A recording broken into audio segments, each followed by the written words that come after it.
জুলাই সনদ বাস্তবায়নের বাইরে আপাতত কিছুই চায় না বিরোধী দল। সংসদ ভবনের এলডি হলে সংবাদ সম্মেলনে জানালেন জামায়াতে আমির।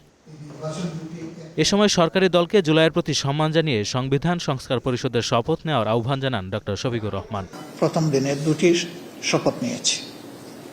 প্রথম শপথ হয়েছে সংস্কার পরিষদের সদস্য হিসাবে, দ্বিতীয় শপথটি হয়েছে সংসদ সদস্য হিসাবে। আমরা দুই জায়গায় শপথ নিয়েছি, দুই জায়গায় আমরা স্বাক্ষর করেছি। কিন্তু দুঃখের বিষয়, এখন পর্যন্ত সরকারি দল প্রথম শপথটি তারা নেননি।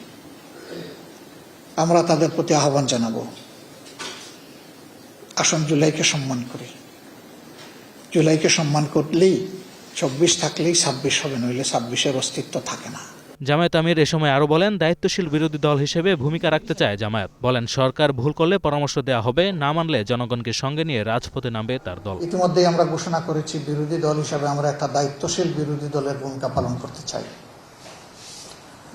সকল ব্যাপারে বিরোধিতা নয়, আবার না বুঝেও কোনো সহযোগিতা নয়। দেশ এবং জাতির কল্যাণে সরকারি দলের গৃহীত সকল সিদ্ধান্ত এবং পদক্ষেপে আমাদের সমর্থন থাকবে, সহযোগিতা থাকবে।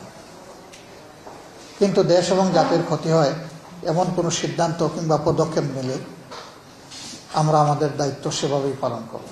আসন্ন সংসদ অধিবেশনে স্পিকার ইনসাফ করে বিরোধী দলকে সংসদে যথেষ্ট সুযোগ দেবেন, এমন প্রত্যাশার কথাও জানান শফিকুর রহমান। জনগণের অধিকারের পক্ষে আমরা শক্ত হয়ে দাঁড়াবো। Sanjit Hasnat, green news, Dhaka.